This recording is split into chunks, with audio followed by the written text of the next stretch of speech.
Muy buena noche nuevamente, colegas. Un fraternal saludo a todos. Estamos ya en las 6:43 de la tarde en la reapertura del Semillero de Derechos Humanos que dirige el maestro Ernesto Rey Cantor, juez de la Corte, ex juez de la Corte Interamericana de Derechos Humanos. Ahora en horas de la tarde, ya bastante avanzada la jornada de la tarde, el doctor Rey Cantor me comunicó que estaba atendiendo un compromiso que se le hizo imposible mover y pues me pidió que de todas maneras trabajara con ustedes. Entonces hemos retomado uno de los materiales que habíamos preparado para esos cursos que se avecinan. Recuerden que los 2 sábados pasados anunciamos que en preparación para el concurso de jueces y magistrados se van a iniciar ya la próxima semana.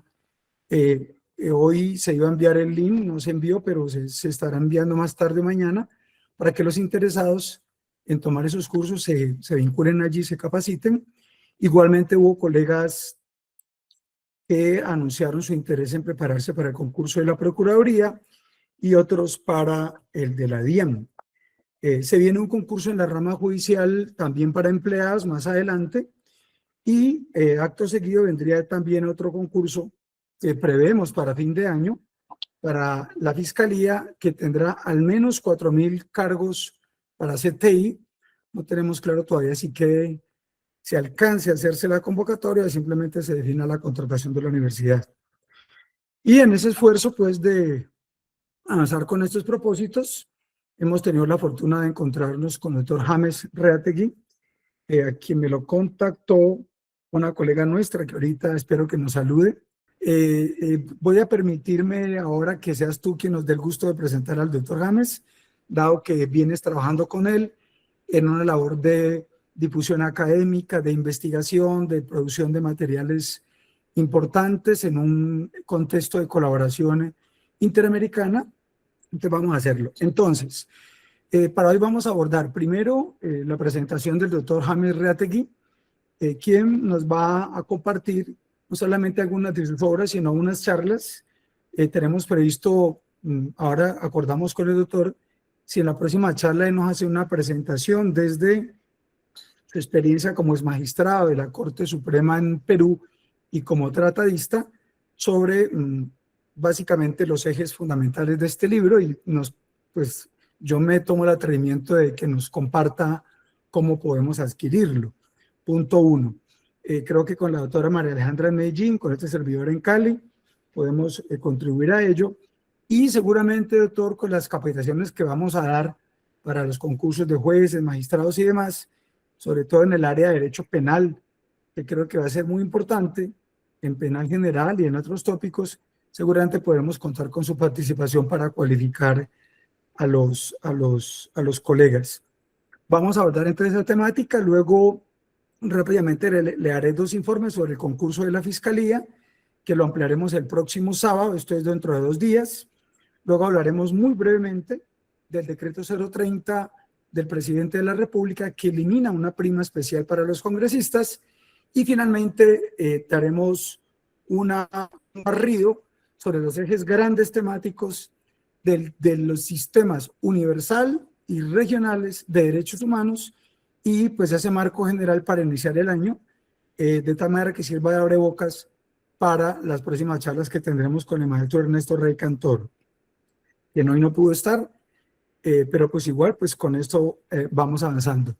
Doctora María Alejandra, un gusto saludarla, muy buena noche, me gusta tenerla. Doctor, muy buenas noches. Le invito a que nos comparta su cámara para poder conocerle. Seguramente usted va a ser parte también de este equipo de docentes, juristas y demás que vamos a integrarnos en este periodo. Entonces agradezco mucho su acompañamiento en esta noche. Buenas noches nuevamente, doctora María Alejandra. Bien, rápidamente adelanto entonces el segundo tema. El doctor James le pido un compás de espera para que hagamos en debida forma su acercamiento a esta sala. Muchos se han excusado en el día de hoy en asistir, pero como ustedes saben, estas charlas las subimos a la página de YouTube y allí pues un importante número de personas nos lo han pedido. El link de esta charla se transmitirá o se reenviará al grupo de carrera de la Fiscalía, a el grupo de abogados que tenemos acá en el Valle, al grupo de Abogados Unidos, al de cursos cortos, al de barra jurídica, a los de ASONAL, que es la Asociación Nacional del Sindicato de los Servidores Judiciales, al de las seccionales, en síntesis a todos los grupos. Yo espero mañana tener ya recuperado mi link con el celular que se me había embolatado, y confío tenerlo ya mañana para recuperar el acceso a todos los grupos. Entonces, muy brevemente digo que en el concurso de la Fiscalía, que ya se agotó toda la fase en sí del concurso, lo que tiene que ver con la parte de contratación. Esto es que la Fiscalía, a través de la Comisión Nacional de Carrera, hiciera el concurso como tal está ya en sus últimos momentos. ¿Qué le queda faltando? Brevemente decimos entonces, queda uno, la publicación de la lista de elegibles. Todo lo hecho hasta ahora lo hizo la Unión Temporal, la Universidad Libre, terminaron ya su ciclo, enviaron esos documentos a la comisión de carrera de la universidad y me indicaron hoy en la mañana que está por convocarse en estos próximos días la reunión de la comisión de carrera. Ya algunos han visto en algunos videos que se socializó la información que institucionalmente entregó la Fiscalía, en la cual anuncia que, digámoslo así, ya se viene la lista de elegibles, que es la que se va a producir cuando la comisión de carrera se reúna, que es el órgano facultado por la Fiscalía para ello, órgano en el que estuve durante 6 periodos y que nos permite tener toda la experiencia que les hemos compartido en este tiempo. Esta comisión se reúne, recibe los documentos que entrega la UT de la Universidad Libre, aprueba, hace una especie de revisión de legalidad y produce un acuerdo en que publica la lista de elegibles. Publicada la lista de elegibles, viene entonces una convocatoria, que eso lo coordina la Oficina Nacional de Talento Humano, para la audiencia y escogencia de sedes, el primero de la lista en cada uno de los diferentes cargos que se presentaron dirá, soy primero en la lista, entonces en esa audiencia virtual, seguramente muchos estarán en el auditorio del búnker de la Fiscalía, allí se va a decidir cada uno para qué ciudad quiere ir. Entonces, si escoge, por ejemplo, Medellín, entonces habían 3 cargos para fiscal especializado en Medellín, por dar una cifra, queda uno, entonces este queda agotado, quedan 2 disponibles y se va a ir llenando a partir de que se va definiendo las diferentes listas. Cumplido eso, viene un estudio en paralelo que es el estudio de seguridad y cumplido ello, finalmente vendría un punto adicional que es iniciar con los nombramientos. Y estos nombramientos pues se harán en bloques de 40, 50, 60, son graduales, pero no son automáticamente todos. O sea que 4.000 cargos no se nombrarán de manera simultánea en todo el país. Este es entonces, en líneas generales, digamos que lo que viene en el concurso de Fiscalía, que son publicación de lista de elegibles, convocatoria para la audiencia, escogencia de sedes, realización de las múltiples audiencias, por cada cargo va a haber una audiencia, para fiscales locales una, para fiscales seccionales, para especializados, para delegado ante el tribunal, lo mismo con los diferentes grados de los asistentes, lo mismo con los cargos de la administrativa, y el único caso en el cual no habría convocatoria a audiencia es cuando era un solo cargo y alguien lo ganó, entonces internamente se comunican con él. O cuando habían 2 o 3 cargos y solamente pasó una persona. Entonces, por comunicación interna, él dice, me voy para tal ciudad y listo. ¿Listo? Eso es lo que hay entonces. El estudio de seguridad, después de que salga el nombre, las listas de elegibles, la parte administrativa comienzan con los estudios de seguridad. Yo di una charla hace 15 días y hace 8 días sobre el estudio de seguridad, las reglas, los criterios, los fundamentos, todo lo demás. Y este sábado les haré un recorderis sobre esos 3 bloques que comenté. Lista de elegibles, audiencia, escogencia de sedes y estudio de seguridad. Lo haremos muy rápido porque yo ya lo expliqué en los sábados pasados, pero igual cada vez que se vaya dando las nuevas situaciones iremos actualizando. Entonces, digamos, colegas, que en líneas generales ese es el planteo que hay. Dejaría ya ese punto para efectos de dejar cerrado ese ciclo, que es más o menos ubicarnos en qué momento estamos, y dentro de 2 días, el sábado, les pondremos al día en todas estas temáticas para reiterar los puntos que ya habíamos anunciado. Entonces, con esto nos ubicamos nuevamente en el primer punto que estaba previsto para hoy, que es básicamente lo de la presentación de este acuerdo internacional que iniciamos con el doctor James Reategui, pero que también se conecta con otros servidores a nivel latinoamericano, básicamente. Doctora María Alejandra Jaramillo, muy buena noche, un gusto tenerla aquí con nosotros. Doctor Freddy, el gusto es mío. No, muchísimas gracias por esa magnífica presentación y por todos estos cursos que nos han dado pues como tanta capacidad en los concursos para poder lograr pues como todos nuestros logros profesionales. Muchísimas gracias. Doctor, pues el doctor James, estoy trabajando con él más o menos como desde octubre del año pasado, agosto, octubre del año pasado. Él es un tratadista peruano muy reconocido, ha escrito varios libros, estudió Derecho en la Universidad de Huancayo, en el Perú, es doctor en Derecho en la Universidad de Buenos Aires, Argentina, también es doctor honoris causa de la Universidad de México, Iberoamericana de la Universidad Mexicana. Y bueno, él ha sido un gran doctrinante que lo han citado en varias sentencias de la Corte Suprema de Justicia, los tribunales de Perú, Bolivia también y Argentina. Bueno, y él conoce mucho todos estos temas de derecho penal general, procesal, y pues es un gusto poderlo tener aquí, que nos comparta todos sus conocimientos. Y también hemos venido trabajando mucho sobre el último libro del delito de organización criminal, realizando capacitaciones y conferencias en cuanto al derecho comparado con Perú. Nosotros no tenemos el delito de organización criminal como tal, pero sí tenemos el de concierto para delinquir, donde nosotros tomamos todos estos aspectos que en Perú se encuentran completamente pues divididos. Ellos tienen los delitos de banda criminal, organización criminal, otro que también se asemeja al delito de concierto para delinquir. Nosotros los tenemos todos reunidos en el delito de concierto para delinquir en el Código Penal. Entonces, hemos hecho varias capacitaciones y conferencias en varios colegios de abogados del Perú y ha sido una experiencia muy interesante porque hemos podido pues hablar con el doctor James de los aspectos, ventajas y desventajas, de los aspectos sociojurídicos, porque no solamente miramos el aspecto jurídico pues procesal y general, especial, sino también el impacto en la sociedad que tienen pues como todas estas leyes y normatividad penal, también desde el aspecto jurisprudencial.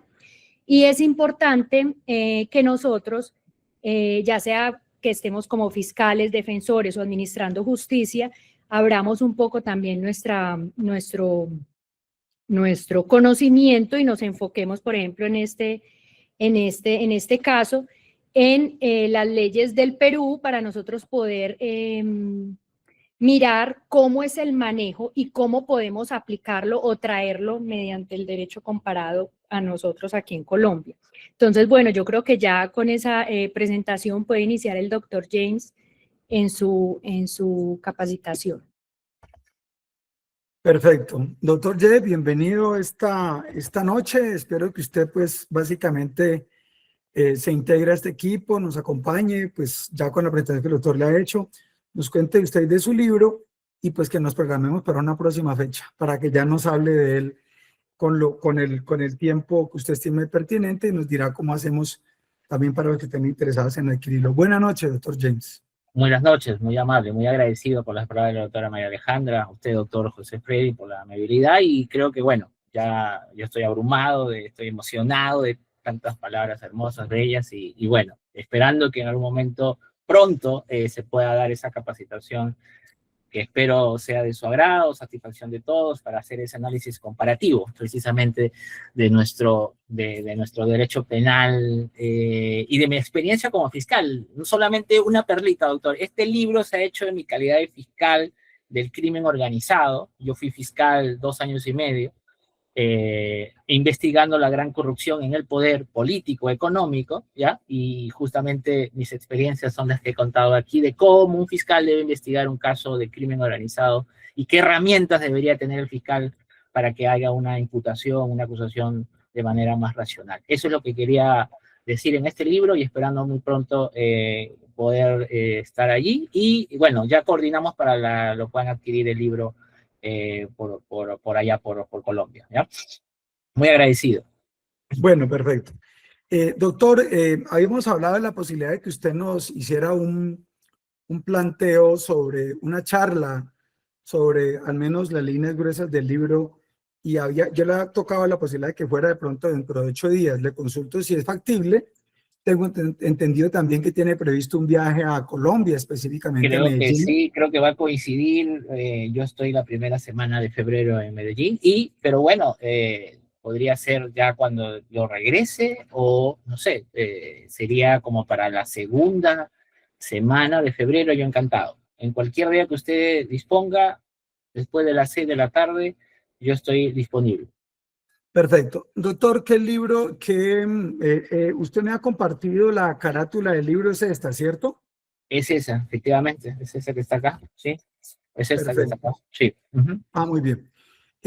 Doctor, ¿qué mecanismos de difusión ha adoptado usted por si alguno está interesado en adquirirlo o si cuando viene acá a Colombia con la doctora María Alejandra, no sé, me dirá que... Sí, claro que sí. Yo voy a llevar algunos ejemplares para que lo puedan adquirir. Claro que sí. Pues estoy llevando Sí. varios libros. Con ella lo va a canalizar para que ustedes lo puedan tener quienes quieran, quienes estén interesados, ¿no? Perfecto. Bueno, entonces esperamos que usted nos visite por acá en Colombia en próximos días, estando por acá. Que no será Seguramente la podemos... primera, ¿no? Que no sea la primera ni la última, claramente. Sí, sí, ese intercambio académico nos viene muy bien y así será, lo haremos. Dentro, no sé si en 8 días, pero después le invitaré para que nos acompañe a las charlas con el maestro Ernesto Recantor. Yo regularmente doy una charla los sábados en la mañana gratuitas de 10 a 10 y media. Suelen ser, estaban previstas para 1 hora, se extendieron a 2 y ven, nos dan 3 horas allí, pero han estado muy ligadas al concurso de la Fiscalía y se acaba de efectuar un concurso para 4.000 cargos, pero vienen todavía 14.000 cargos más para el concurso, doctor. O sea que en la posibilidad de socializar y formar a los futuros profesionales y en ese derecho comparado nos queda bastante tiempo para compartir. Nuevamente, entonces, le reitero mil gracias por su presencia. No sé pues, si hay algo más que nos quiera compartir antes de cerrar. No, muy agradecido por la invitación. Yo encantado de poder aportar granito de arena para los conocimientos que he podido adquirir en la función pública, en la función privada, y la idea es darle un concepto no solamente de derecho sustantivo, sino procesal. Obviamente también ha sido en los últimos años investigaciones por ese lado, así que yo encantado de poder aportarle, ¿ya? Muy amable, sí, muy agradecido y estamos para servirle para otra oportunidad. Bueno, mi doctor, mil gracias, muy buena noche. Muy Buenas formal. noches, doctor. Hasta luego. Gracias. Bueno, hasta luego. Bueno, colegas, vamos a trabajar ahora brevemente una postura que quiero fijar frente a lo que se ha llamado el impacto negativo del decreto 030 de 2026 sobre los servidores judiciales. Se ha dicho mucho con relación a este decreto. Yo conocí incluso una publicación que hizo mi Organización Nacional Judicial SEI. La leí, no tuve conocimiento previo sobre los contenidos de lo mismo, pero yo particularmente veo muy difícil en términos de la naturaleza del decreto. Los funcionarios judiciales tenemos nuestros salarios divididos en varios bloques.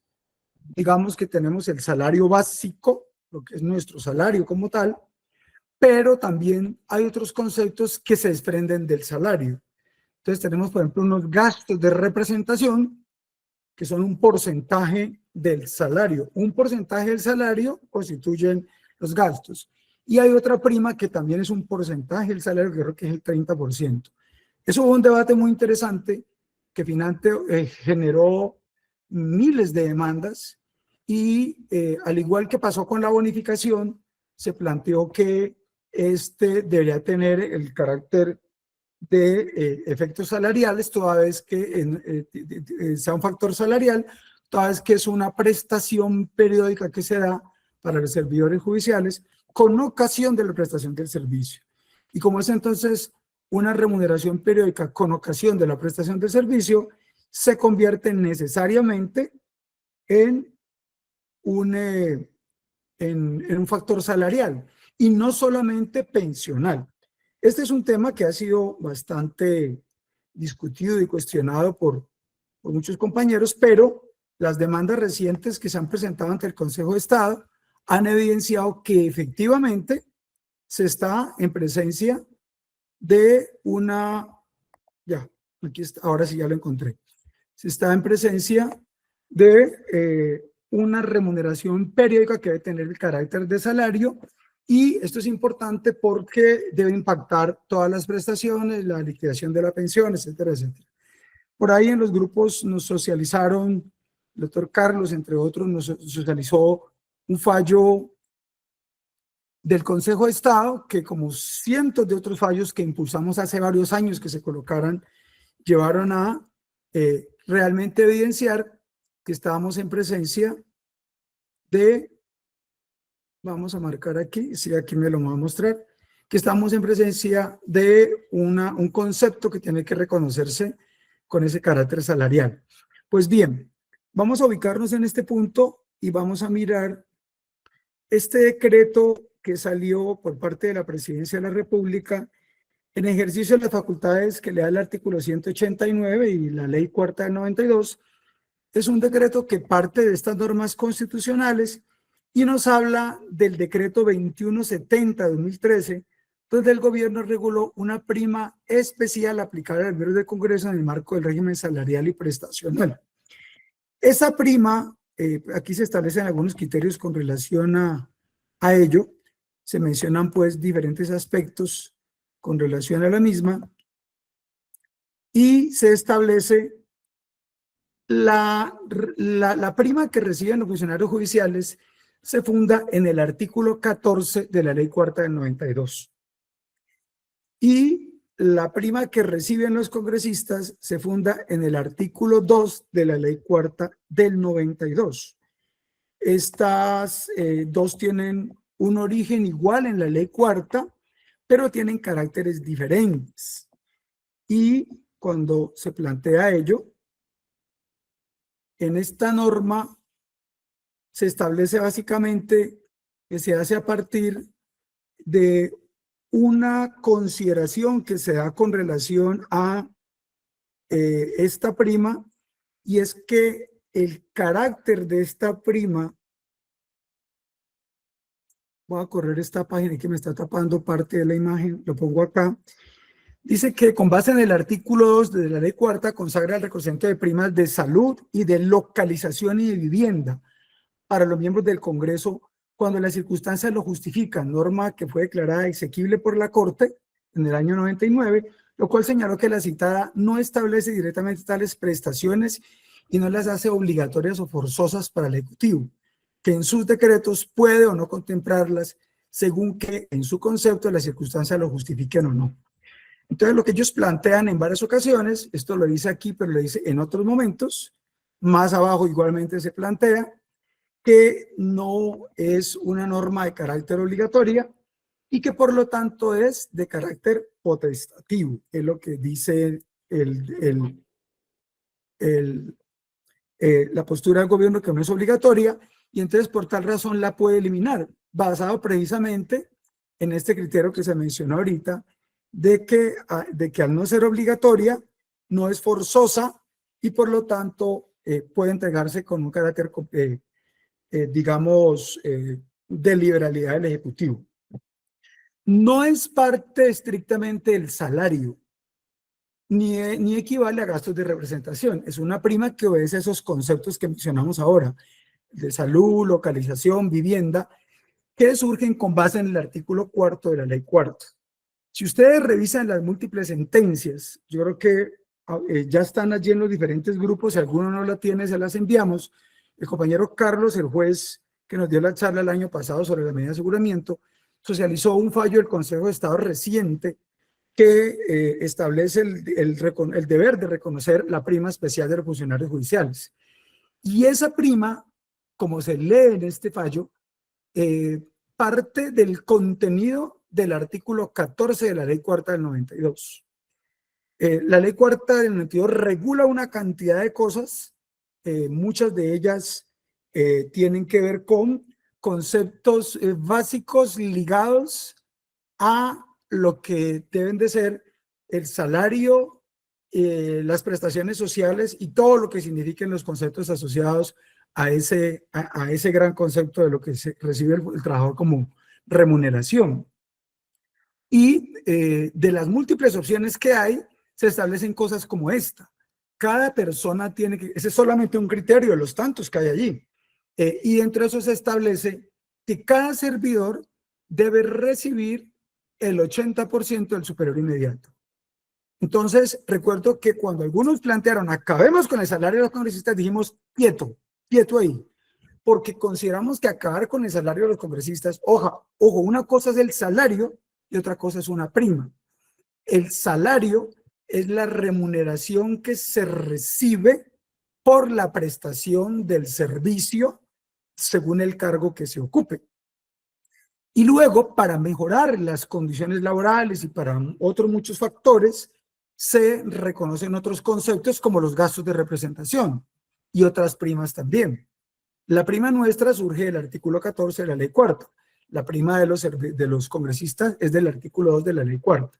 Entonces, cuando uno lee el contenido de este decreto, dice, derógase el decreto 2170 del 4 de octubre de 2013, por el cual se reconoce una prima especial de servicios para los miembros del Congreso de la República que se posesionen desde el 20 de julio del 2026.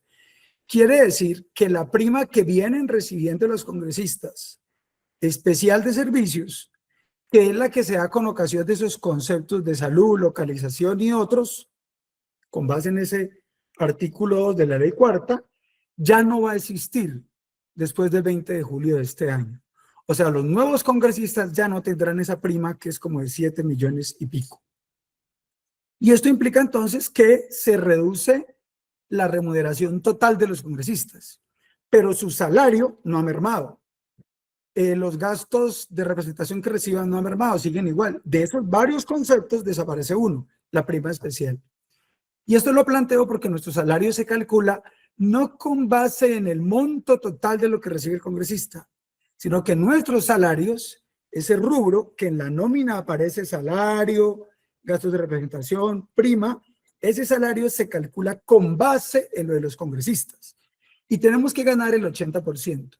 Azonal y muchos sindicatos, sobre todo Azonal SI, dio la pelea hace años y eso se logró solamente con los magistrados de tribunales, fiscales ante el tribunal como este servidor, procuradores con el nivel de magistrados y otros cargos que están en ese nivel. Se dio la pelea en muchas ocasiones para que siguiéramos bajando a partir de allí. Por eso el salario no se debe tocar de los congresistas, porque el punto de referencia es ese, el salario de ellos, no las primas adicionales, que no son parte del salario. Y ese debate que dimos planteaba básicamente que no se puede hacer porque el salario de los congresistas es base de liquidación y de cálculo del grueso de los trabajadores del Estado. Lo que ganan los congresistas, ganan también la cabeza de la rama ejecutiva, ministros, presidente y demás, pero también la cabeza de la rama judicial, o sea, magistrados de la Corte Suprema, del Consejo de Estado, etc. Entonces allí una cosa es el salario y otra cosa son las primas. Yo estoy pendiente de un dato que, sino que no quiero especular y prometo dentro de 8 días, en 2 días. Hoy es jueves, mañana viernes y sábado. El sábado organizo ese documento que espero me llegue para no especular, no es que sea mi concepto, sino que trabajemos con fuentes oficiales para este próximo sábado mostrar por qué razón no debe ser así. Esto porque hay que identificarlo, porque si efectivamente este decreto está diseñado de tal manera que golpea el salario de los servidores judiciales, nos toca dar la pelea ya. Nos toca dar la pelea ya porque existe una multiplicidad de factores que definen por qué no nos pueden tocar el salario a nosotros. Un punto importantísimo para mencionar es que hay un marco legal que se establece para los salarios de los servidores judiciales. Está el artículo 150, numeral 19 de la Constitución. Hay una serie de principios constitucionales que regulan nuestro salario. El artículo 53 constitucional. Recuerden que ahí están las reglas para lo que se conoce como el estatuto básico, las reglas para el estatuto del trabajo, que son las reglas mínimas del trabajo. Y ahí están los principios de favorabilidad, irrenunciabilidad, progresividad, no regresividad, que están sujetos incluso a estándares internacionales. Está el artículo 13 que tiene que ver con la igualdad material frente a servidores con funciones equivalentes. Entonces, allí hay unos criterios que llevan a neutralizar la posibilidad de que tocando una primada también nos toquen las primas a nosotros, que una cosa es prima y otra cosa es el salario. El artículo 48 que nos establece el derecho fundamental de seguridad social, que tiene un impacto directo, como lo ha dicho la Corte Constitucional, en el salario y en la pensión.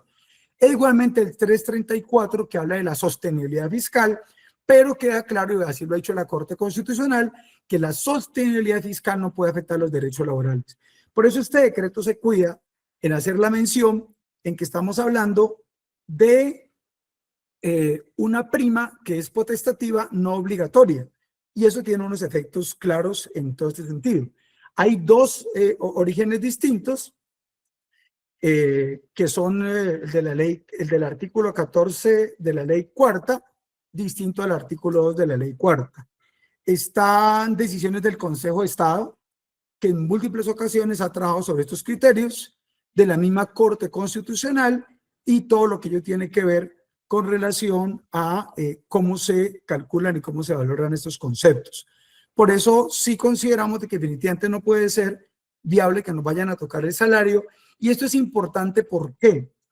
Miren que la prima especial, no se les olvide este punto que es vital en el debate. El decreto 2170 de 2013 tiene una característica, y es que es otro nombre que se le dio a la prima de localización, vivienda y salud a los congresistas, que luego le cambiaron el nombre de prima de localización, vivienda y salud del artículo 2 por prima especial. Nosotros tenemos una prima especial que no tiene que ver con esos conceptos, y tienen una regulación totalmente distinta. Por lo tanto, el decreto tendría que regular expresamente la posibilidad de rebajarnos el salario también a nosotros o afectar el salario nuestro. El presente decreto surte efectos fiscales a partir del 20 de julio de 2026 y deroga las disposiciones que les sean contrarias. Básicamente está derogando el 2710. El Departamento Administrativo de la Función Pública es el órgano competente para conceptuar en materia salarial y prestacional. Ningún otro órgano puede arrogarse esa competencia. Y pues establece la vigencia, y queda claro entonces que no hay ninguna disposición expresa en este documento que diga que también se afecte. Dice muy claramente, aquí lo reitero, deroga este decreto que reconoce la prima especial de servicios para los congresistas. Es una prima especial para ellos, no más. Entonces, ¿por qué hay que hacer la diferenciación? Si este decreto llega a tocar los salarios nuestros, se estarían afectando derechos laborales adquiridos que no tienen la potestad de ser tocados, que solo podrían darse con una facultad constitucional vía acto legislativo, vía referéndum o algún otro mecanismo de reforma constitucional, porque están anclados en el artículo 53 de la Constitución, más los convenios de la OIT que están amarrados con él, de una cosa que le llaman trabajo decente. Y entonces, si eso es así, tocar la pelea ya para tumbar ese decreto, y nos tocará entonces colocarnos del lado de los congresistas. Y otra cosa distinta es que este decreto, que no nos toca, pretendan traslaparlo o impactarnos a nosotros. Entonces ya un problema, ya el debate es diferente. Es cómo intentan interpretar y aplicar una norma a nosotros que no es aplicable, y entonces a eso sí nos toca salirle al paso. Pero son dos acciones distintas. Contra este decreto tendrá que procederse con demandas contra el decreto de nulidad. Contra el acto administrativo que diga que nos vayan a descontar el salario de una u otra manera, porque este decreto no nos toca a nosotros, no dice nada más, y si la Fiscalía o la rama judicial lo llega a hacer, nos toca actuar contra ellos.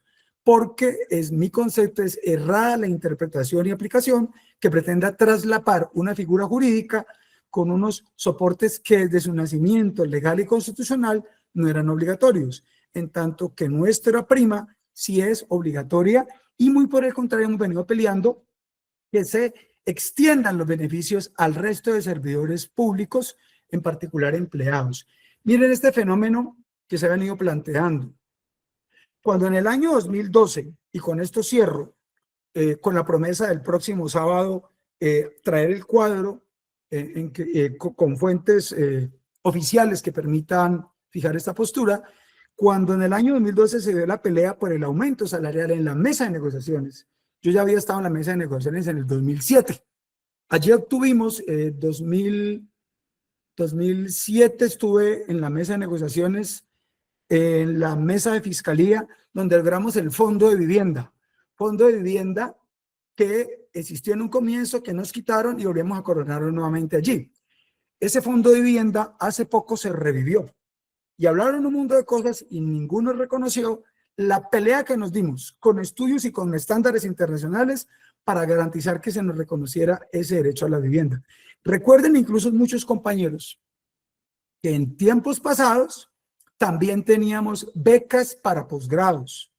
Para nosotros, a uno sorteaban entre los funcionarios de la Fiscalía becas y nos daban becas para hacer posgrados.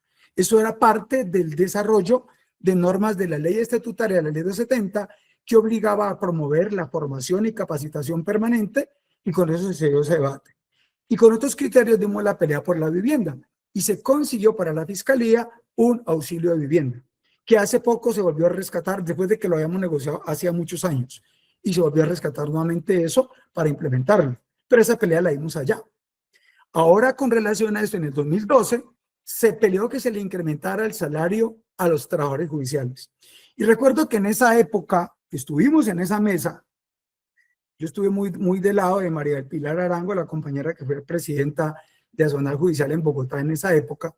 Recuerdo que nos sentamos a debatir, ahí estuvo Pablo Cáceres, estuvieron varios, cómo se hacía para resolver eso cuando en el mismo periodo de tiempo en que estábamos los trabajadores judiciales en conflicto, reclamando nivelar los salarios nuestros, porque sosteníamos la tesis de la Corte Constitucional. ¿Cuál era la tesis? La tesis es que cuando el trabajador o el patrono, el patrono o el Estado, hay casos en los cuales, como en este, el Estado es un patrono no privado, sino que es público, en cualquiera de sus formas, le paga al trabajador un salario, el salario se va depreciando a lo largo del año. Arranca con un valor, en el curso del año se va quedando rezagado respecto a la capacidad adquisitiva de la moneda, y entonces al final del año se definen unas reglas para el salario del año siguiente o arrancando el año. Y entonces se dice cuánto va a ser el aumento salarial. Como lo ha dicho la Corte Constitucional, esos aumentos salariales técnicamente no son aumentos, son simplemente actualizaciones del salario. La Corte dice lo que el salario se da no es un valor cuantitativo, sino un valor cualitativo. Quiere decir, si yo el año pasado tenía capacidad adquisitiva del salario para pagar, digo yo siempre, por ejemplo, 2 papas, 2 yucas y 1 libra de carne, y en este año ya me alcanza para las 2 papas y las 2 yucas, pero no me alcanza para la libra de carne, es porque el salario se depreció frente al costo de vida. Entonces lo que se hace es actualizar la capacidad adquisitiva del salario. Ese es el concepto de la Corte. Entonces cada año tiene que nivelarse, pero los sueldos fueron quedando rezagados, y no se cumplía el mandato de la ley cuarta. Entonces, para poder nivelar esa figura, al menos en parte, se estableció que se diera una bonificación, pero se dieron muchos, o un incremento salarial, se dieron muchos líos porque estaban otra cantidad de estatales peleando también aumento salarial. Y recuerdo que se dijo, ¿qué fórmula utilizamos que sea para ustedes y no sea para los demás? Y entonces a alguien se le ocurrió, copiando un ejemplo de Procuraduría, tomemos el ejemplo de la Procuraduría y otros entes, donde se crean figuras con ese apellido. Entonces es un aumento, una prima o una bonificación, y le pusieron judicial, bonificación judicial. Entonces la bonificación judicial no la reclama nadie más, los que están en la rama judicial. Y con eso se dio el debate y se logró plantear el por qué era viable a hacer esa bonificación para mermar la brecha que había, porque ya tenemos salarios de magistrados de corte, salarios de magistrados de tribunal, en los cuales se encuentra este servidor como fiscal del tribunal, pero ahí para abajo no querían reconocer el 80% del superior inmediato, porque llegó hasta el tribunal y ahí se quedó. Entonces, ¿qué hacemos con los demás? Entonces, la bonificación buscaba mermar esa brecha, tratar de cerrar un poco la brecha, y se da un incremento salarial que tenía el carácter salarial, sino que no se lo quisieron dar, y por eso es tan complicado las negociaciones colectivas, porque hay que dejar todo muy bien estipulado, y si no se estipula, luego viene una pelea para demandar para que reconozcan el carácter salarial de una cosa que es salario, que ha hecho sistemáticamente la Corte. Entonces sucedió, y bueno, hay una cantidad de cosas con relación a eso que no alcanzaremos ahora a mencionar, pero todo esto está amarrado a un concepto que tiene que ver con el mínimo vital, con condiciones dignas de trabajo, con trabajo decente con los convenios de la OIT, y la progresividad y no regresividad. Entonces el salario no lo pueden mermar. Otra cosa es lo que está pasando allá con una prima que no es obligatoria. La prima y los gastos de representación nuestros son obligatorios, las de allá no. Pero entonces para el sábado avanzamos en ese documento, les prometo traer el cuadrito con los soportes y demás, y me traigo jurisprudencia para demostrar que no. ¿Por qué? Porque si es así, tenemos que oponernos a que nos lo apliquen a nosotros. Si ese decreto nos perjudica, hay que salir ya a pelear contra él. Pero si no nos perjudica, porque está quitando una figura que es potestativa del gobierno frente a los congresistas, que por cierto el salario de congresistas le importa un pepino. Eso lo gastan ellos como la caja chica. Los grandes dineros que le dan los congresistas, al menos los tradicionales de este país, se vienen dando es por los contratos, por la gente que nombran, que le cobran un 30-20% del sueldo, y otra cantidad de figuras que son totalmente oloninas y son por donde entran miles de millones de pesos. Su salario no es la fuente de riqueza de ellos. ¿Son a salarios altos? Sí, pero no son la fuente de riqueza. El tema de la corrupción está en otro lado. Y muchos congresistas hasta lo impulsan porque distraen a la gente. Esa no es la pelea. Entonces, no vamos a hacer ahorita de idiotas útiles de salir a pelear en favor de un congreso que en mi concepto no se ha ganado. Ni siquiera muchos que se llaman progresistas se han ganado ese salario que se están ganando. Pero entonces lo dejamos para la próxima. Colegas, yo creo que aquí haríamos con una rápida mención en cuanto a algunos elementos. Vamos a traer sentencias del Consejo de Estado, de la Corte Constitucional, algunos criterios de la OIT que nos sirvan de referente para dar esa pelea y que nos pueda pues nivelar en ese sentido. ¿Les parece, colega? Entonces, que me acompañan este sábado para ya mirar eso despacio. Claro que sí, doctor José. Vale. Bueno, entonces dejamos allí la enunciación y tocamos el tema que quiero compartir con ustedes, pero me comprometo a llevar fundamentado el estudio para el próximo sábado y definamos qué vamos a hacer. Si vamos a entrar a pelear por una cosa que nos toca, o si nos evitamos de dar una pelea, porque podemos terminar siendo bobos útiles en una pelea que no nos corresponde. Bien, vamos entonces ahorita a entrar a trabajar con la presentación que quiero darles con relación a lo que se conoce como el sistema de protección de los derechos humanos. Esta charla yo la he dado en la época, en el 2007, estuve trabajando con la Corte Interamericana de Derechos Humanos. Era una oportunidad que el maestro Ernesto Rey Cantor me dio para viajar a Costa Rica y como un trabajador de la justicia colombiana, un funcionario judicial colombiano, trabajar en el primer semestre de 2007 en la Corte Interamericana. Me di el show de verme todo el debate del juicio de La Rochela contra Colombia en cosas que estar uno ahí en esa corte internacional como parte de la corte viendo todo eso. A uno le llaman visitante profesional, ese es el nombre que le dan, pues son muy enriquecedores. Pero luego vinimos e hicimos parte de un convenio de la ONU con la Fiscalía y comenzamos un trabajo de capacitación. en derechos humanos, y allí quedaron muchos materiales que nos sirvieron de soporte para ello. Eso fue por allá en la Corte, estuvimos en el 2007, y la labor nacional de derechos humanos que le hicimos en casi todos los departamentos fue por allá en el 2010. Entonces, de esos materiales remozamos algunas cosas y les vamos a compartir acá. Entonces, lo que vamos a hacer ahorita es hacer un barrido general. Esto sirve para el concurso de rama judicial. Vimos algunos de estos temas en el concurso de la Fiscalía, sirve para Procuraduría, sirve para la DIAN, sirve para los empleados de los juzgados, porque estos temas son temas que hacen parte de lo que van a preguntarse en los ejes temáticos de valoración de hecho. Bien, vamos a mirar entonces ahora lo que se conoce como sistemas de protección de los derechos humanos. Ubiquémonos de esta manera. Si nos ubicamos en el terreno desde Colombia, tenemos dos grandes bloques de protección de los derechos humanos. Hay unos mecanismos internos que están dentro del andamiaje constitucional para proteger los derechos humanos. Entonces tenemos múltiples mecanismos que han dotado a los ciudadanos para proteger sus derechos humanos. La Constitución de 1991, erigida como una constitución antropocéntrica, esto es, que tiene como centro al ser humano, dio un viraje en la concepción, volteó, como lo he dicho yo muchas veces, la pirámide patas arriba, y ahorita ya no es el primer artículo de los códigos, el principio de legalidad, esto es respeto a la ley, sino que es el principio de dignidad humana. Y vienen a partir de allí un orden axiológico de las categorías de los valores de los diferentes derechos y cómo se protegen, no solamente en la parte dogmática de los códigos, sino en la parte estructural que tienen los códigos, ya en la parte pragmática y especial. Y ese diseño tiene que ver con esos conceptos. Pues bien, en este escenario decimos entonces que la Constitución del 91 ya lleva 35 años de existencia, estamos a unos meses de celebrar los 35 años. Esa Constitución dio unas herramientas para que el constituyente primario, los seres humanos de un país, en este caso el nuestro constituyente primario, pudieran defender sus derechos.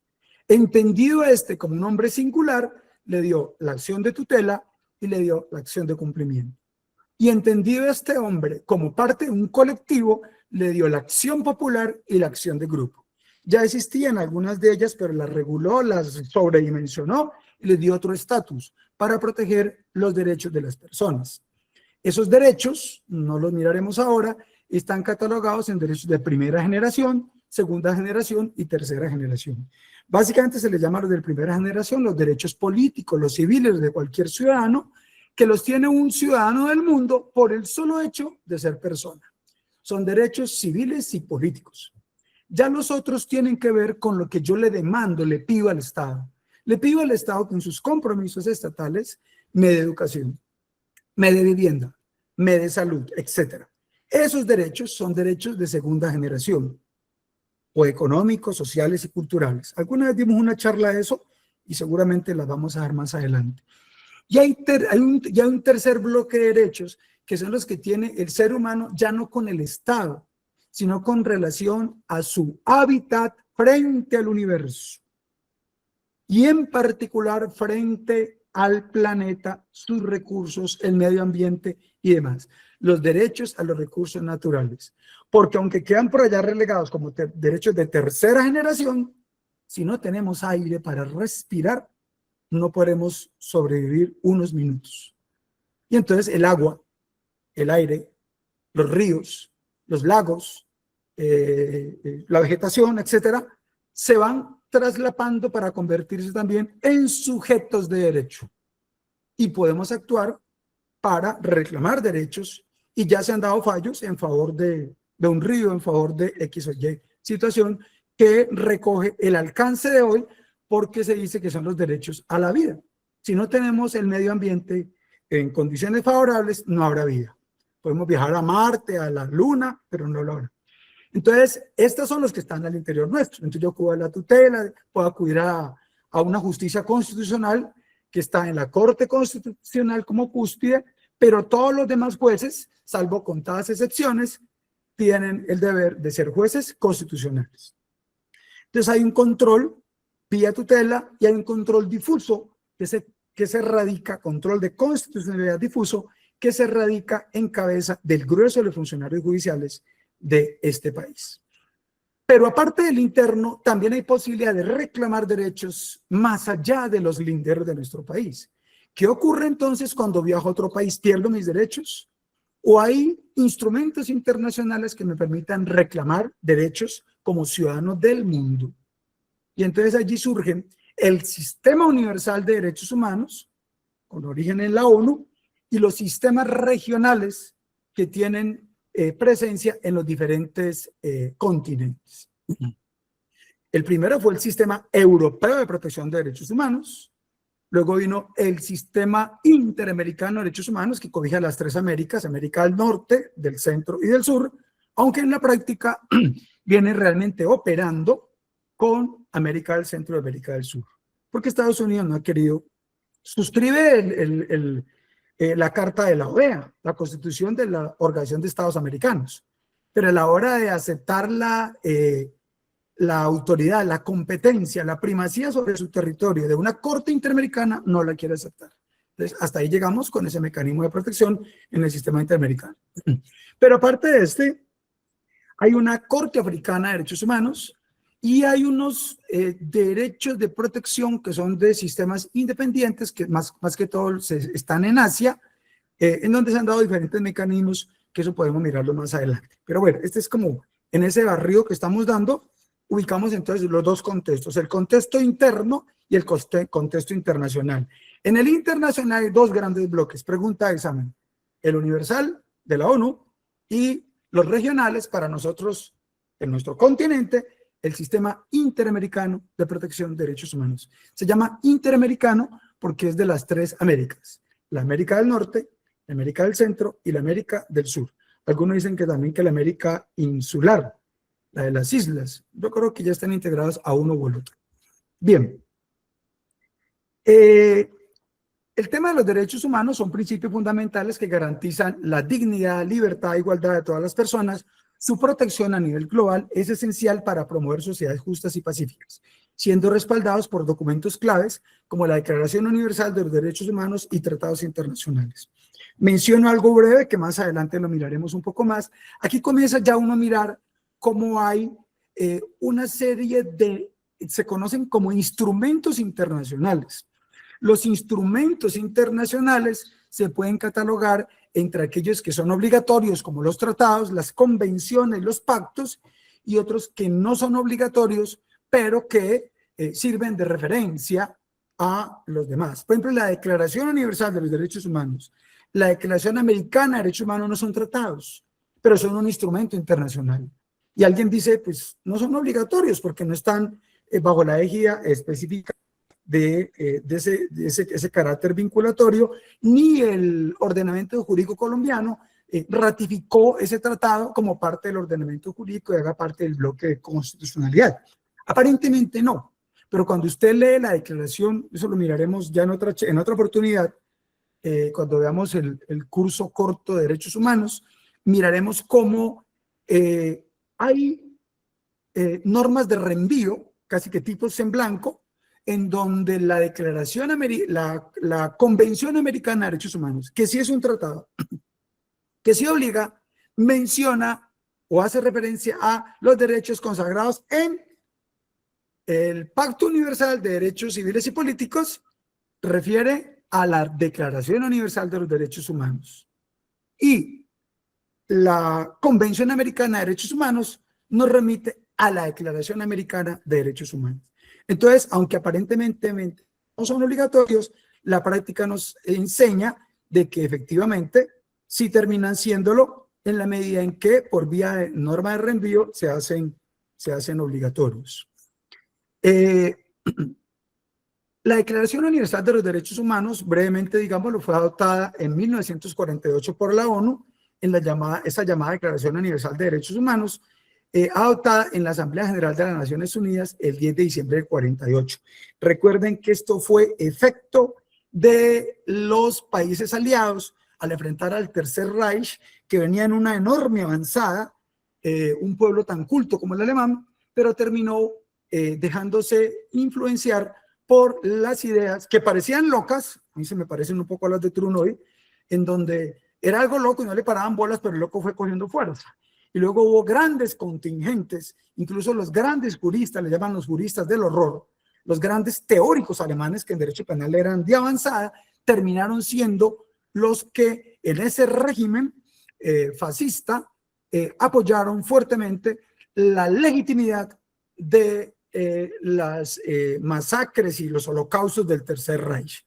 Y cuando logran entonces los aliados avanzar y derrotar a Alemania en una historia larga que tiene que ver con la Segunda Guerra Mundial y los referentes anteriores de la Primera, después de 1945 se produce esta situación y es necesario darle un paso al frente para poder buscarle salidas a esta contienda, y entonces es donde se viene esta Declaración Universal de los Derechos Humanos. Básicamente son derechos fundamentales para todos los ciudadanos, independientemente de la nacionalidad, la etnia, la religión, y recogen derechos como la vida, la libertad, la seguridad, la igualdad y la otra. Pero son entonces en el terreno universal internacional. Son base para los tratados internacionales porque establecen principios.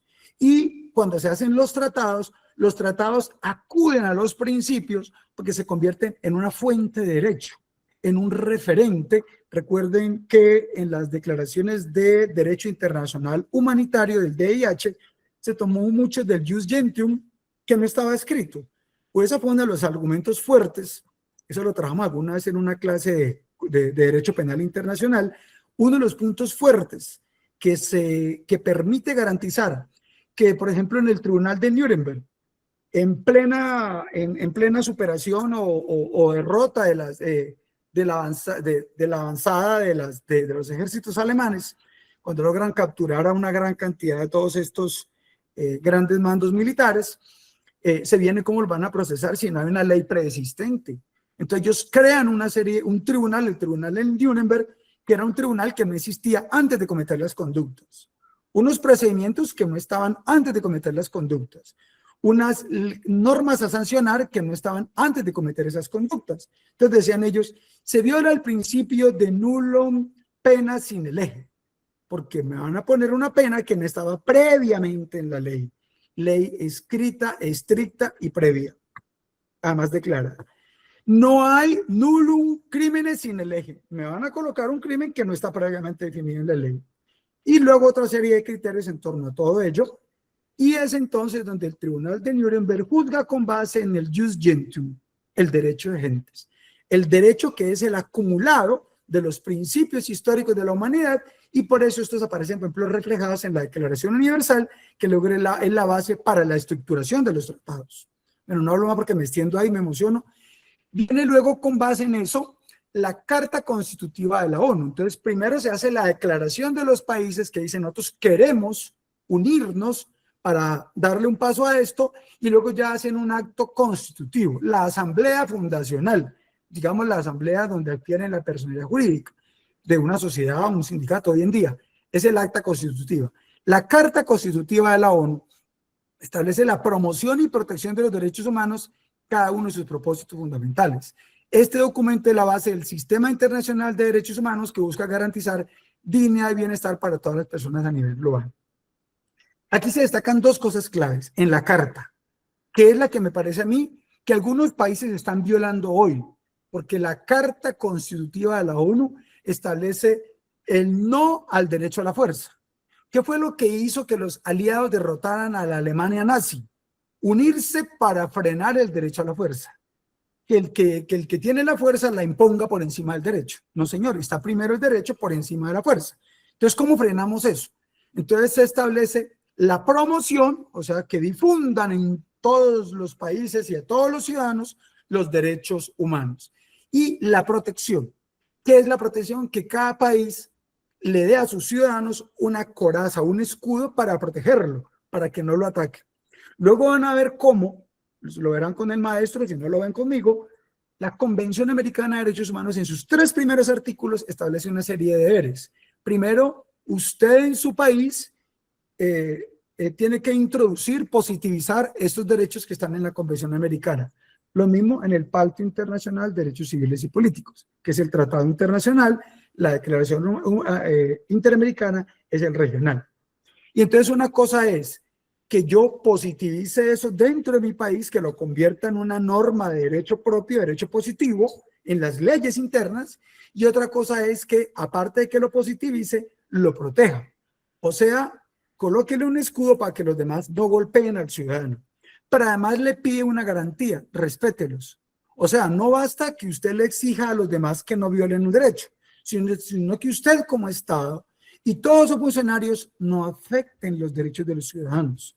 Vamos a ver al final cómo surgen unas cosas que se llaman deberes de los estados, deber de protección, deber de garantía, etcétera, etcétera. Lo miraremos más adelante. Viene la Convención Americana de Derechos Humanos, que desde el punto de vista internacional, bueno, allá no, en la síntesis no lo coloqué, a partir de la carta constitutiva de la ONU, se establece un documento internacional que sí es un tratado, ya con derechos consagrados allí. Es el Pacto Internacional de Derechos Civiles y Políticos. Me toca meterla aquí como después de este. Pacto Internacional de Derechos Civiles y Políticos. Cuando Manuel Francisco Becerra consideró que lo habían condenado por corrupción, pero que había habido unas fallas en el procedimiento, no acudió a la Corte Interamericana. Acudió al Comité de Derechos Humanos de la ONU y dijo que le habían violado en sus procedimientos unos derechos a él. ¿Que él era culpable o no? De pronto sí. Y lo condenaron en Colombia, probaron que había habido corrupción. Pero cuando él fue condenado, se desconocieron algunos procedimientos que era obligatorio, no se podían pretermitir. Pues bien, ¿qué ocurrió frente a ello? Que simple y llanamente él acudió allá y acudió al Pacto Internacional de Derechos Civiles y Políticos ante el Comité de Derechos Humanos de la ONU. Y finalmente dijeron, sí señor, el tipo pudo haber cometido esos delitos, pero en el procedimiento se cometieron estos errores. Y entonces allá se condenó al Estado colombiano por haberle violado esas garantías procesales. Ojo con las garantías procesales. Yo alguna vez di una charla sobre garantías judiciales, o ahora veces hay que volverla a dar, de cómo lo que dice el artículo 29 de la Constitución nuestra no es completo, le falta más. Y en ese le falta más tiene que escalar uno al artículo 8 de la Convención, que es mucho más amplio, y al artículo 14 del Pacto Internacional de Derechos Civiles y Políticos, que es mucho más amplio. Entonces aquí se hicieron cosas de acuerdo a la ley nuestra, pero desconocieron normas de derecho internacional cuando Colombia había firmado esos tratados, como el Pacto Internacional y la Convención Americana. Condenaron a Colombia a miles de millones de pesos por haber violado esas normas de carácter procesal. ¿Quién lo defendió? Un experto en Derecho Internacional de los Derechos Humanos. Y condenaron a Colombia. Entonces, ojo, Carta Constitutiva establece promoción y protección. ¿Dónde se materializan los derechos y los mecanismos de protección? En el Pacto Internacional de Derechos Civiles y Políticos, allá a nivel internacional. Si bajamos acá, a nivel local, el órgano nuestro es la OEA, Organización de Estados Americanos. También hay una carta constitutiva, no de la ONU, sino de la OEA, y el instrumento para aplicar allí es la Convención Americana de Derechos Humanos. Esta convención se adopta y tiene un propósito, básicamente se hace en San José de Costa Rica en el año de 1969, y es un documento fundamental para la protección de derechos humanos en este continente. ¿Para quiénes? Para los que hacen parte de la OEA. Estados Unidos hace parte de la OEA, pero no ha aceptado el tratado de la Convención Americana y los demás que establecen el deber de respetar la jurisdicción de la Corte Interamericana de Derechos Humanos. Allí se establecen una serie de derechos en esa convención, como el derecho a la vida, la libertad, la igualdad, la libertad de expresión, que son derechos aplicables a los ciudadanos que están en estos países. Esos derechos, cuando se vulneran, no sirven de nada si no hay un mecanismo para que yo proteja el derecho, para que no lo afecten, y que si ya lo afectan, cesen los actos vulneratorios del derecho. Entonces la gente acude a un tribunal internacional para evitar la lesión del derecho, y si lo lesionó, para que no continúe, y si continuó, al menos para que se le repare por el daño causado. Es de allá de la Corte Interamericana y de la Corte Europea de Derechos Humanos donde vienen los conceptos de que la víctima, que antes era para un segregado, tiene derecho a la verdad, surgió de allí, justicia, surgió de allí, y reparación. Y se le agrega otro componente para que la cosa no continúe: verdad, justicia, reparación y no repetición. Porque no basta que a mí me reparen, pero luego vuelva otra vez y me ataquen.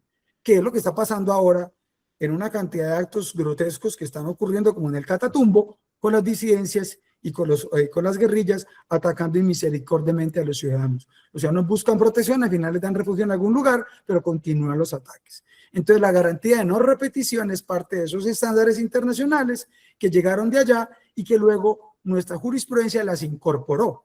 El primer magistrado que habló de eso en Colombia fue Jaime Araujo Rentería, que lo trajimos el año pasado a varias de las charlas nuestras y que fue presidente de la Corte Constitucional. Y este año también lo invitaremos a otras charlas. Estamos entonces pues avanzando en ese sentido. Para poder regular todo eso tiene que haber un procedimiento. ¿Cómo se establece el procedimiento? El procedimiento está en el reglamento de la Corte Interamericana, que establece unas fases, unos momentos y demás, pero también está con lo que hace la Comisión Interamericana. Allá digamos que funciona como un sistema acusatorio. Hay alguien que recibe el caso, una denuncia, allá es una demanda o una acción a nivel internacional, estudian unas diligencias preliminares y después de todo un estudio dice, aquí sí hay lugar a sancionar, y entonces resuelve hacer la investigación, y cuando la investigación ha madurado puede llegar a decir, perdón con esto que se va a descargar esto, puede llegar a decir que hay una causa probable. En Colombia lo hace la Fiscalía y entonces entrega un escrito de acusación para que un ente imparcial haga el juicio. Acá lo hace la Comisión Interamericana, que tiene esta función de promover y proteger los derechos humanos, y sus funciones incluyen la recepción de denuncias sobre violaciones de derechos, realizar informes, monitoreo de la situación de derechos humanos en los estados y emisión de recomendaciones a los gobiernos. Actúa de manera preventiva y consultiva, buscando la cooperación de los estados para mejorar la situación de los derechos humanos en la región. Entonces miren que tiene una cantidad de cosas, pero entre eso está la de investigar, y si al final ve que hay una causa probable, entonces entrega, digamos, la demanda ante la Corte Interamericana. ¿Quién lo hace? La Comisión Interamericana, a partir de esas funciones. Pero esta comisión tiene otros propósitos. La de promover, o sea, difundir, enseñar, socializar, y tienen institutos, gente que va a los países, que hacen promoción con las ONGs, y buscar la protección. Alguien se sintió violado en sus derechos y peleó aquí por un lado y por otro, no ha logrado resolverlo, y entonces el mecanismo interno ya se agotó y no me reconoce mi derecho. Agotados los mecanismos internos de protección de los derechos, se puede dar el salto a la Comisión Interamericana de Derechos Humanos, que puede incluso vía medidas cautelares y que son como medidas provisionales en Colombia, pueden garantizar la protección del derecho mientras se llega a otros estándares. Eso fue lo que hizo el procurador Ordóñez, Alejandro Ordóñez, el camino de la competencia, porque consideró que lo destituía por algunas consideraciones que hizo que había incumplido, y resulta que la Carta de las Naciones Unidas y la Convención Americana establecen unos mecanismos de protección, en particular a los que fueron elegidos por voto popular. Entonces, solo una autoridad judicial con el debido proceso, con leyes persistentes, con procedimientos adecuados, puede sancionar. Y el señor procurador no es una autoridad judicial, es un órgano de control. ¿De control de qué? De la rama ejecutiva, y tiene otros mecanismos para usar, pero no para destituir. Entonces ahí él acudió allá a sus escenarios, tuvo una decisión favorable, le dieron un mecanismo de protección, y con ese mecanismo de protección fue posible, digamos, que dar un salto cualitativo para que se le protegiera su derecho, y Colombia tuvo que enderezar y echar para atrás la decisión del señor procurador. Y eso permite que luego continuara, pudiera luego ser candidato a la presidencia y era el presidente de los colombianos. Pero esto también ha ocurrido en otros escenarios, con muchos otros casos. Se ha acudido a organismos internacionales para protección de los derechos de las personas. Y a veces la gente acude aquí a un camino, al otro, y ni por ningún lado le paran bolas. Cuando agotó todo, entonces da el salto hacia allá. ¿Quién puede hacerlo? La Comisión Interamericana de Derechos Humanos. ¿Y qué hace entonces, en este orden de ideas, qué hace entonces la Corte Interamericana? La Corte Interamericana es el órgano judicial que aplica la Convención Americana sobre Derechos Humanos a través de sus sentencias. La Corte tiene la capacidad de emitir decisiones vinculantes para los estados, lo que significa que estos deben cumplir con sus fallos. La Corte también aborda casos específicos de violaciones de derechos humanos y tiene el poder de sancionar a los estados que no cumplan con sus obligaciones en materia de derechos humanos. Damos un ejemplo que lo he colocado muchas otras veces, pero lo coloco por lo gráfico y aquí lo repito. Tenemos el caso de Rito Alejo del Río, que se le señaló como responsable de una masacre en el ordenamiento colombiano, o no de una, varias. En Colombia se dijo que no, que lo procesaron y al final lo absolvieron, y entonces terminó en últimas con la tesis de que no señor, ahí no hay nada que hacer, ya fue absuelto. Entonces ahí se acudió por parte de las víctimas ante la Corte Interamericana de Derechos Humanos, demostraron que se habían violado los derechos de las víctimas, el artículo 8 de la Convención Americana de Derechos Humanos y otros derechos, y después de un largo proceso se condenó a Colombia por una cantidad de cosas relativas con esas masacres, y incluso como un mecanismo de reparación para las víctimas, para que se volviera a dar verdad, justicia y reparación para ellos, había que anular el fallo que absolvía a Rito Alejo del Río. ¿Qué pasó? Se anuló el fallo, volvieron a abrir y escalaron. Hoy en día, en el ordenamiento jurídico colombiano, en las causales de revisión aparece específicamente eso, una causal de revisión es haber generado graves violaciones de los derechos humanos. Esto en consonancia con lo que se establece en esos mecanismos internacionales. Bien, en los sistemas de protección dijimos entonces que son los dos grandes, el sistema universal y el regional. El universal de derechos humanos de la ONU, los mecanismos de protección están también a nivel global con el Comité de Derechos Humanos, y en los regionales estaría el del enfoque interamericano con los órganos interamericanos de protección, que son básicamente para el caso de América como continente.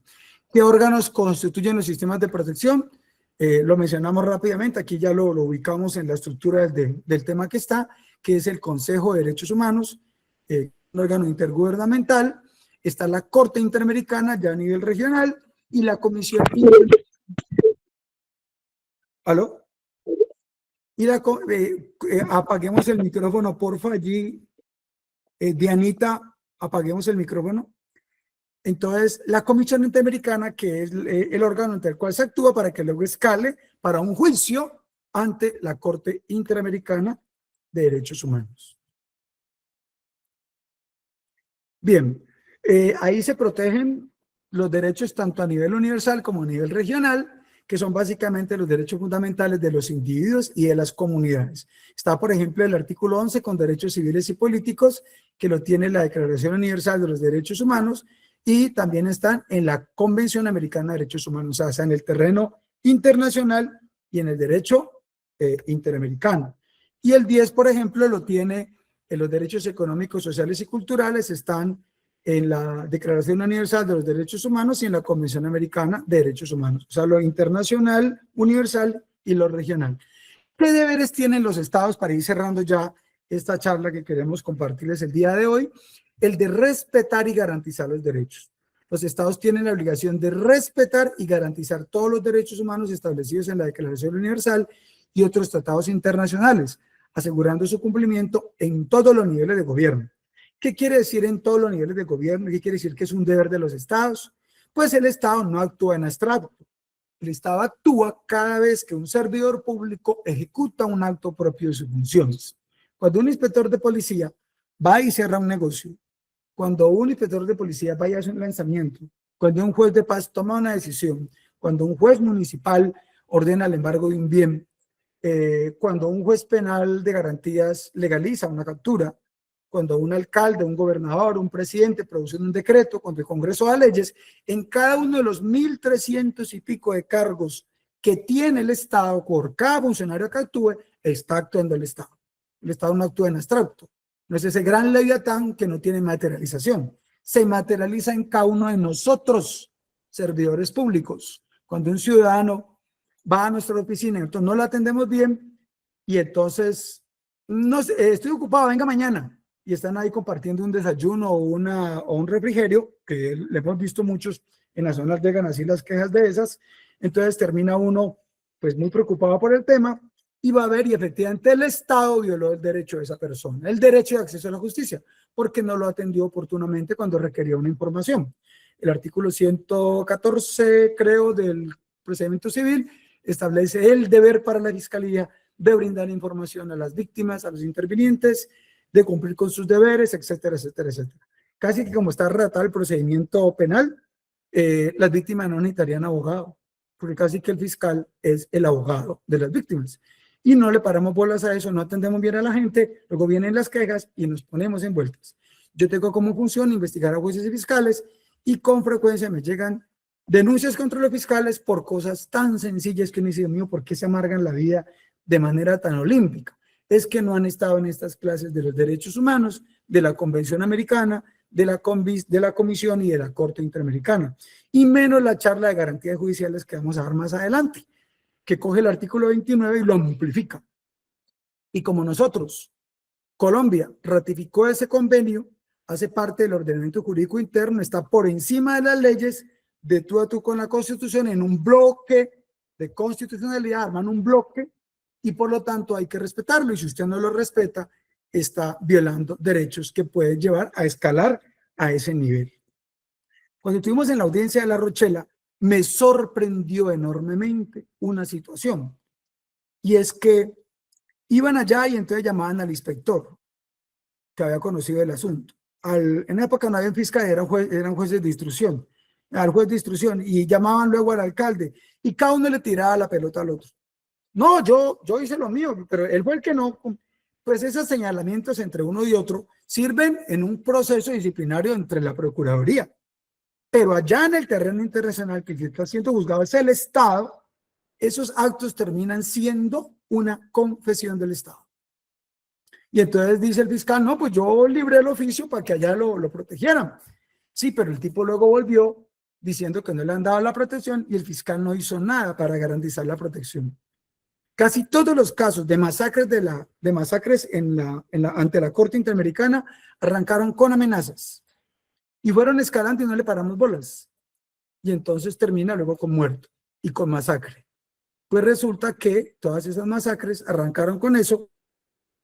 El tema de las amenazas que nos llegan tanto y no le paramos bolas, pues arranca los primeros mecanismos de vulneración de derechos humanos en el terreno internacional y es, digamos, que un indicio de que comienza, cuando no se atiende una amenaza, si no nos ponemos las pilas, eso va a escalar a otros terrenos. Entonces, luego pueden venir condenas contra el Estado, que allá son en dólares, y eso vale un mundo de plata, y a veces no le alcanza a uno el sueldito o lo que tenga para poder cubrir esas cifras estrafalarias con que condenan al Estado colombiano. Entonces está el deber de respetar y garantizar. ¿Qué es respetar? Yo no voy a violarlo, no lo voy a golpear, no lo voy a afectar, voy a no lesionar sus derechos. Eso es respetarlo. No haga un acto que lesione los derechos de la persona.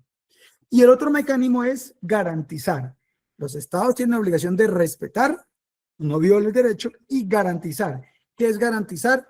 Que haga efectiva la protección de ese derecho ante otros, incluso ante otros órganos del mismo estado. Entonces, eso es parte de lo que es necesario garantizar. También está la obligación de proteger. Ya este deber de proteger no es yo voy a lesionar, no, lo respeto, no lo voy a lesionar, pero tiene más que protegerlo, o sea que tengo que hacer que otros terceros que quieran afectar el derecho de la persona, póngale un escudo de protección para que no violen el derecho de la persona. Entonces tiene que garantizar un entorno seguro promoviendo políticas públicas que prevengan el abuso. El tema del entorno seguro fue decisivo en la masacre de La Rochela, que se acaban de cumplir aniversario de la masacre de La Rochela. Por ahí, por cierto, me ofrecieron que diéramos una charla sobre la masacre de La Rochela, cómo fue la condena contra el Estado colombiano y qué impacto produjo ese fallo por el poder vinculante que tiene ese fallo en las decisiones de los fiscales, jueces y magistrados colombianos. Creo que sí valdría la pena dar la charla porque está amarrada directamente con este concepto.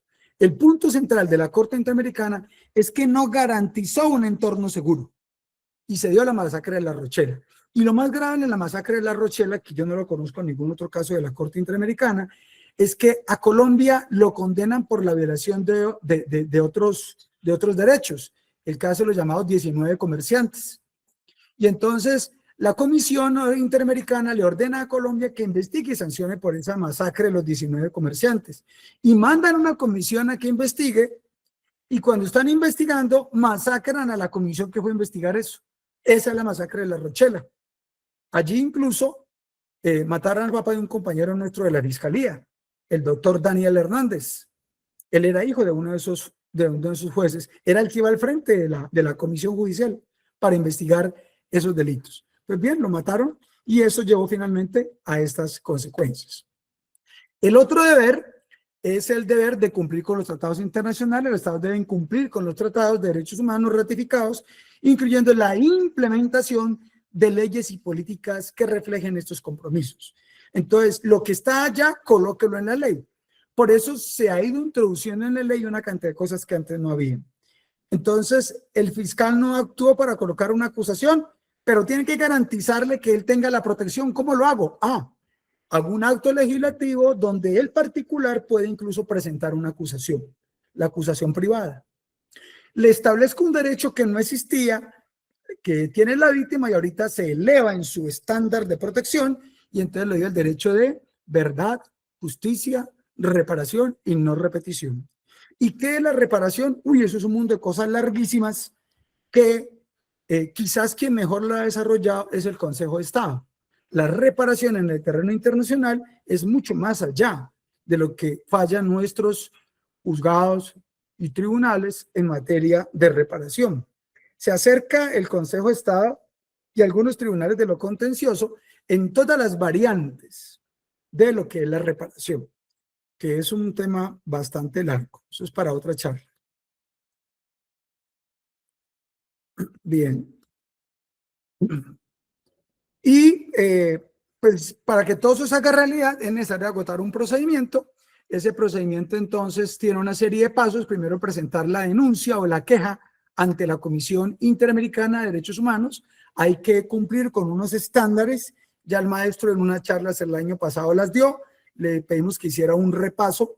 Él tiene la metodología de ir leyendo el artículo y lo va explicando.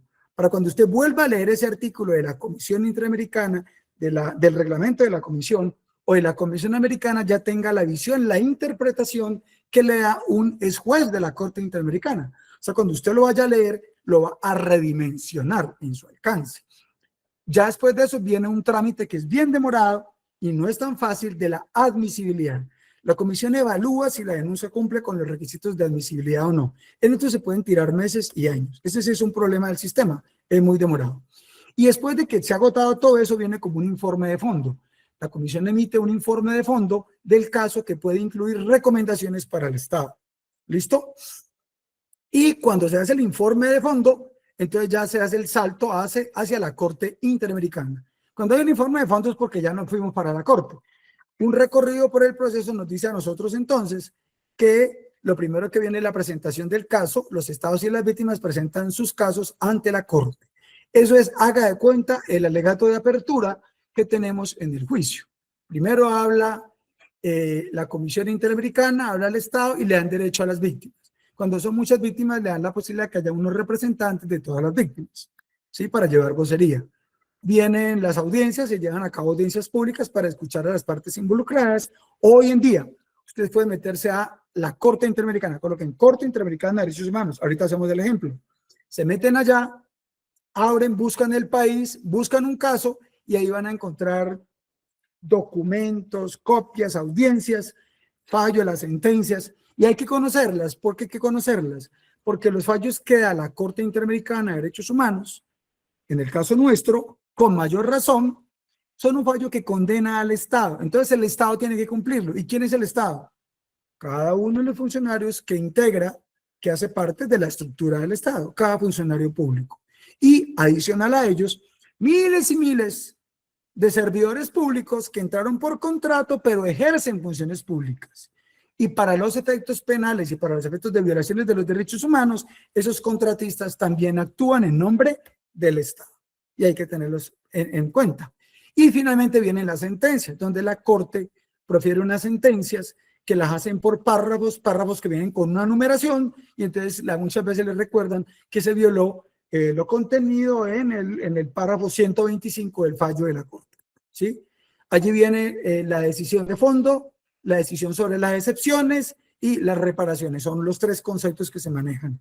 Decisión de fondo, pronunciamiento sobre excepciones y el concepto de reparaciones. Entonces, con todo esto, colegas, tenemos un muy rápido barrido por lo que se conoce como los sistemas de protección internacional que abarcan el sistema universal, Naciones Unidas, Pacto Internacional de Derechos Civiles y Políticos, y los regionales como el de las Américas, que es el de la Convención Americana de Derechos Humanos, y los órganos son en primera instancia, así no lo tiene, o sea, esa estructura de comisión que acusa y luego una corte, no lo tiene la ONU, tiene un comité o comisión de derechos humanos.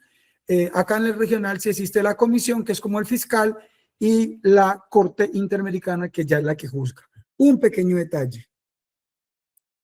En la lectura que hicimos, o la mención que hicimos hace unos momentos, se dijo que la Comisión Interamericana actuaba como un órgano de vigilancia, como un órgano de control, de seguimiento a el cumplimiento de la Convención Americana y que los estados no la violaran.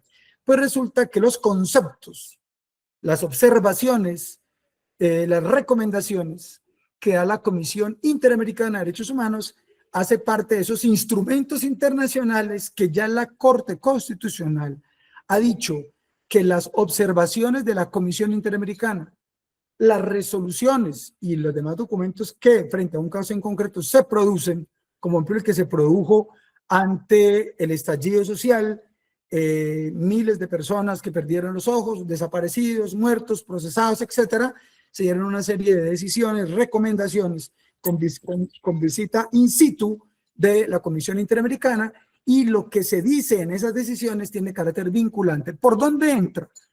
Yo ese fallo se lo he mandado muchas veces, vuelvo y se los mando ahora. Muchos, me gusta mucho uno de Jaime Araujo Rentería y Clara Inés, donde dicen, con Jaime Araujo Rentería y la colega, que el sistema o el concepto de bloque de constitucionalidad tiene un alcance en sentido estricto y un alcance en sentido lato. Strictus sensus y latus sensu. Entonces, en sentido lato, extiende 3 versiones más, y en las 3 versiones más, no solamente las decisiones de las cortes internacionales, y en particular la Corte Interamericana, sino los conceptos que los órganos de seguimiento y control y las valoraciones y demás producen esos órganos de control y seguimiento. Y la Comisión Interamericana de Derechos Humanos es eso, a nivel del sistema interamericano. ¿Qué nos toca hacer entonces? También avalar, respetar, defender lo que digan esos instrumentos internacionales, que también tienen poder vinculante para nosotros como funcionarios públicos, porque lo tienen para el Estado. Colegas, entonces, en líneas generales, ese es el material que tenía por compartirles. Esto queda subido en YouTube, en la charla del fin de semana, para que lo tengan allí, y con eso, pues, digamos que cubrimos la ausencia del maestro, que en el día de hoy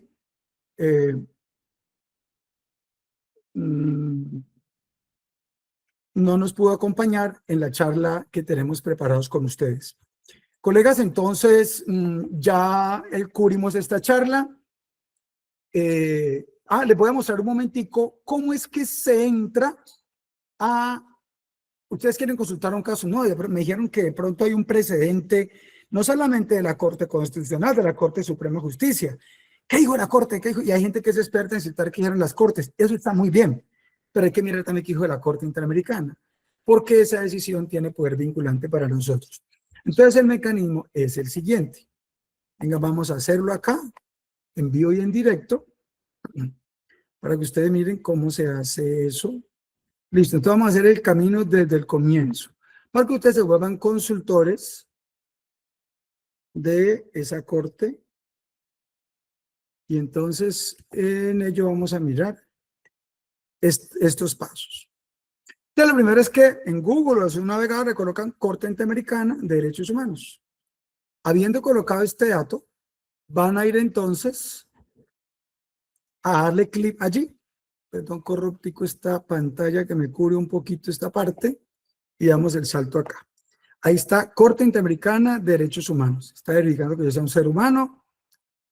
Podría tardar unos segundos, dice allí, y ya me llevo allá. Usted va a encontrar acá sobre la Corte, que es la Convención Americana, le pueden dar, ahí le van a mostrar la historia. A veces el maestro da charla sobre todo esto, estos temas, el reglamento, todos estos informes que hay, los informes anuales, los acuerdos de la Corte Interamericana, etcétera. Por aquí están pues una serie de cosas, bases de datos de jurisprudencia, por ahí pueden ustedes colocarle y buscan jurisprudencia, casos contenciosos. Yo esta vez me voy a detener un poquito acá, después otro día pasamos a estos de supervisión, cómo se manejan las medidas provisionales, las opiniones consultivas también se dan. Es raro, pero la Corte Interamericana también puede producir medidas cautelares. Es muy raro, pero se pueden dar también. Los comunicados de prensa que producen, los centros de información que tienen, la biblioteca, bueno, que vayan ahí, bajen documentos de esa biblioteca. ¿Listo? ¿Cómo contactarse? ¿Listo? Bueno, y aquí nos ubicamos en los casos contenciosos. Entonces están sentencias, casos contenciosos en trámite, mapas de casos por país. Usted puede hundir aquí, entonces le va a dar más o menos una ubicación de los países. Entonces usted se ubica y va mirando qué puede haber frente a todos ellos. Aquí está en Colombia, entonces usted le da clic a Colombia. ¿Listo? Ahí nos dice que son 13 casos en trámite, 56 con sentencia, 122 con medidas provisionales. ¿Listo? Ese es un primer elemento que encontramos acá por esta vía. Volvamos a los casos contenciosos y coloquemos, entonces sigamos esta ruta, podemos dar también allá. Aquí los tenemos con las sentencias. Y entonces en las sentencias, ustedes van a colocar a Colombia. Y entonces le vamos a mostrar qué casos hay en Colombia. Entonces quieren mirar me lo pateé yo allá en un trámite previo de esta comunidad indígena. Hay otros más, el del colectivo José Alvear, que es reciente, ¿sí? Si quisiéramos mirar el de La Rochela, aquí está el de La Rochela. Usted lo puede bajar en PDF o en Word. Entonces usted quiere, digamos, poderlo leer y que le quede más fácil cortar y pegar, porque usted quiere citarlo en una decisión, en un alegato de conclusión. Entonces le da clic. Un poquito, aquí ya me está descargando y aquí ya abrió. Entonces, vamos a mirar este caso de La Rochela. ¿Listo? Entonces, en este caso de La Rochela, ustedes podrán observar la introducción a la demanda, la interpretación y el procedimiento ante la Corte. Ellos siempre tienen ya un protocolo con todos estos mecanismos, competencia y composición de la Corte, son los temas, la admisibilidad, cuentan todo ese trámite previo, y va mencionando diferentes situaciones en diferentes casos, va dándose toda la valoración, y pues, bueno, esta creo que es espérate, miro una cosa. Esta es interpretación de la sentencia. Entonces, bueno, bájele a la interpretación. Antes de esa debe estar entonces la de fondo. Esta es la interpretación de la sentencia. ¿Qué sentencia interpreta? La de fondo, reparaciones y costas. Entonces, esta sentencia de fondo, hubo unas consultas que se hicieron y aquí se está dando el alcance. Pero la ruta es esa que les mencioné. Vamos a compartirla y allí ustedes van a encontrar todos esos puntos para que los tengan en cuenta. Entonces, les ubico nuevamente acá. Reparaciones. Vamos a darle a la otra. Aquí ya me abrió la de fondo. Había bajado la de interpretación. Y entonces ahorita nos ponemos, para que hagamos este último ejemplo, y con eso terminamos por hoy. Nos ponemos frente a...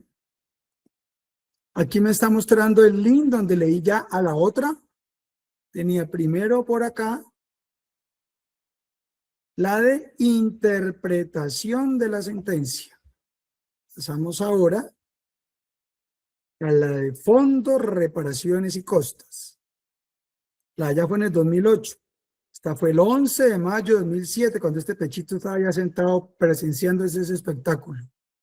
Entonces ya se dio acá, en este escenario, aquí está entonces el fallo de La Rochela, del 11 de mayo de 2007. Que al final ustedes van a mirar que en esta sentencia se estructura por párrafos. A cada párrafo le dan un número, 8. Siguen acá todos estos.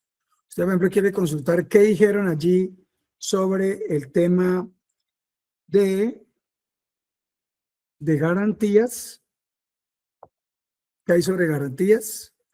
Entonces, hay 61 menciones sobre garantías que tiene que dar el Estado colombiano. Y en particular, aquí comienza a hablar en el párrafo 34 de las garantías judiciales y protección judicial. El artículo 8 es el de garantías judiciales. El artículo 25 de protección no judicial. También le llaman tutela judicial efectiva o protección judicial efectiva. No basta que usted denuncie, no basta que usted demande, no basta que usted lo atiendan. Esa detención tiene que ser efectiva. No que le reconozcan siempre el derecho, sino que resuelvan de fondo con decisiones fundadas, razonables. Todo ese test de proporcionalidad, que las decisiones sean razonadas, proporcionales, adecuadas, idóneas para la medida de aseguramiento, para la sentencia, para la afectación de muchos bienes, vienen de allá, de estos estándares internacionales. Entonces, colegas, este es en líneas generales. También les puedo mandar este fallo para que lo tengan entonces allí como elemento de consulta, que haga parte de todo aquello que se compartió en esta charla del día de hoy. Entonces, compañeros, pues son las 8:30. Estas 2 horas era para que el maestro Rey Cantor trabajara con ustedes lo de los derechos humanos en el semillero. No pudo en el día de hoy, entonces lo hemos cubierto con esta charla introductoria.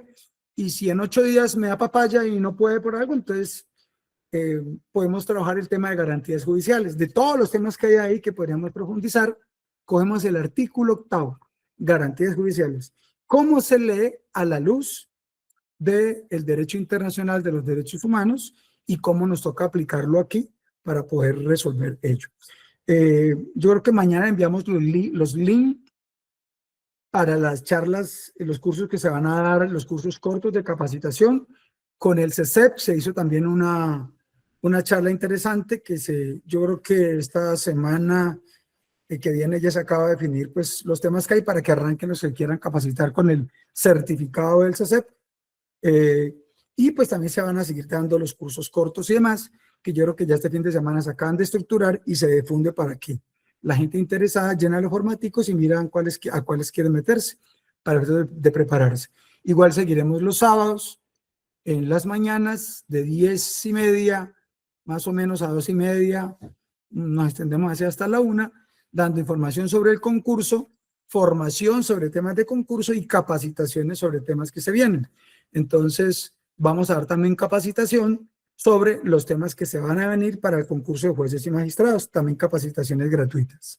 Colegas, si tenéis alguna pregunta, bien podéis hacerlas, y si no, nos encontramos pasado mañana, cuando ya vamos a retomar la recta final de lo que tiene que ver con, ¿cómo se llama esto? Pues la preparación de estos últimos temas para el concurso de fiscalía. Yo voy a estar viajando a Bogotá en unas 2 semanas para el comité de evaluación, del cual soy su representante a nivel nacional. Traeremos algunas propuestas, algunas inquietudes de allá. Tenemos pendiente, varios departamentos nos han pedido que los visitemos, porque las propuestas que vamos a llevar allá, vamos a hacer lo que siempre hemos hecho. Visitamos las regiones, consultamos a la gente, hacemos asambleas, ustedes me dan sus datos, recogemos sus aportes y yo llevaré allá lo que el colectivo me dio. Algunos la vez pasada nos colocaron sus datos aquí en el chat. Yo soy fulano de tal ciudad, entonces cuando uno vaya a ir para Medellín, entonces ¿quiénes hay en Medellín? Listo, visitamos para que nos acompañen y difundan, porque a veces los compañeros de los sindicatos no hacen suficiente información, pero los compañeros que están en estas charlas los pueden acompañar y socializar. Entonces nos colocan ahí, incluso los que estén ahorita aquí lo pueden hacer. Pueden colocar ahí ciudad tal, fulano de tal, cosa que cuando vamos a viajar, pues les avisamos para que ustedes estén enterados, recogemos esas propuestas y se llevará para hacer un replanteamiento de algunas cosas en lo que es la evaluación de los servidores. ¿Por qué es importante? La comisión de carrera define usted cómo entra a la carrera y cómo asciende, o sea, los concursos, cómo entró, pero su permanencia y su desvinculación depende de cómo lo evalúan. Entonces, ¿de qué me sirve a mí ganar mucho con alto puntaje en los exámenes si con una sola calificación insatisfactoria anual me pueden sacar? Entonces hay que establecer unos mecanismos cada vez más garantistas para que la gente buena se quede y los que no sean tan buenos pues vayan pensando en buscar otro cobijo, porque hay gente muy mala todavía en la entidad y seguramente los concursos depurarán eso. Colegas, a ustedes por su atención, por su paciencia hasta esta hora de la noche, un abrazo grande, bendiciones y mil gracias. Que tengan muy buena noche.